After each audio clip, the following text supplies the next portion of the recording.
Secretary of State John Kerry did a little media tour on Sunday to talk about the situation with Russia invading Ukraine, and he inserted his foot directly into his mouth. Well, we're now discussing all of the options. This is an act of aggression that is completely trumped up in terms of its pretext.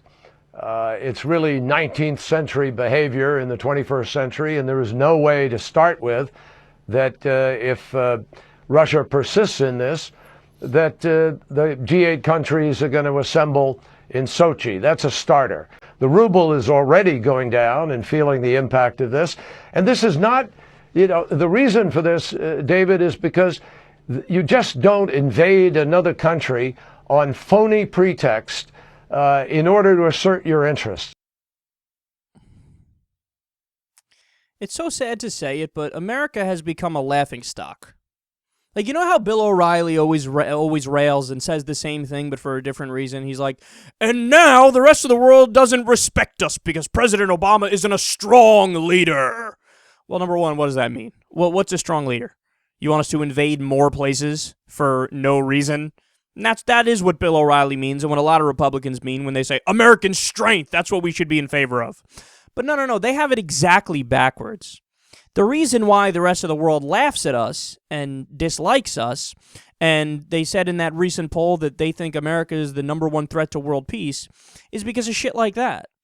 Is because we don't, not only do we not apply the same standards to ourselves as we apply to other people, we don't apply any standards to ourselves. So John Kerry can go out there and say that with not a hint of irony.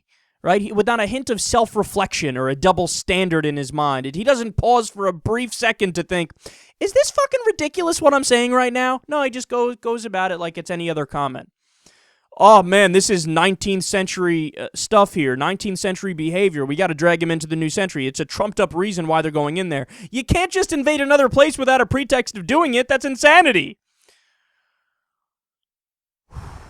How quickly we forget Iraq. And not only did we invade, we stayed there for over 10 years. People forget that part. Like, I love how after we realized, and after it became a rock-hard, solid fact, just a cold, hard fact, that, oh yeah, Saddam Hussein had absolutely nothing to do with 9/11. America's response was, oh really? Okay. That's it. And we kept the troops there. It wasn't like, oh my God, we're so sorry. We just learned that we messed up. All right, take them out, guys. Let's go. What are we doing here?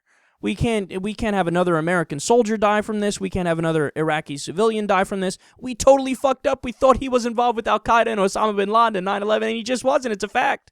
Oh, fuck, man. Our bad. Here's some damages. We're going to give you a couple $1 billion to make up for it. No, we stayed there for years longer. Killed 100,000 innocent civilians. Had our own brave young men and women die. Because people shrugged. Oh, we invaded for no reason? Oh, okay.